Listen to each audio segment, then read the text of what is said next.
Imagine experiencing church like never before, alive, powerful, and radically communal. Radical community, that explosive growth. You read those verses and a deep hunger stirs inside for something more, something real. But what if I told you that trying to copy the Acts 2 church is the very thing keeping you from experiencing it? For centuries, we've been treating the early church, a living body, like a blueprint. We've tried to replicate the effects without understanding the cause. If we want to recover the heart of that first church, we can't just rebuild the structure. We have to heal the deep institutional trauma that taught us to value systems over the spirit. Let's just be honest for a second.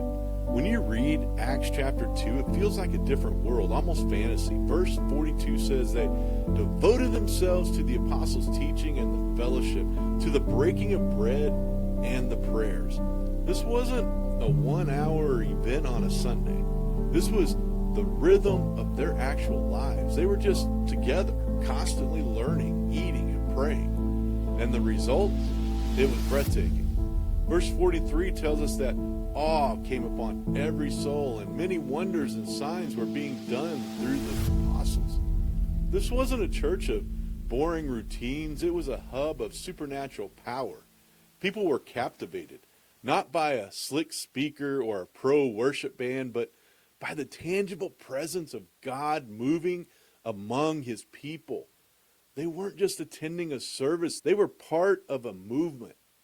Their community life was just as radical. They shared everything.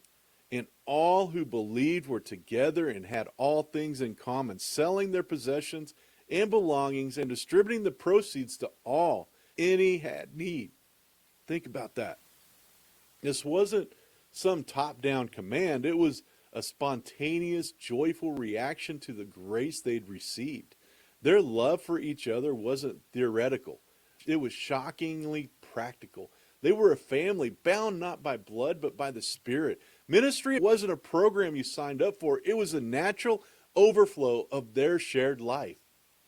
Now, I want you to hold that picture in your mind and contrast it with how so many of us experience church today.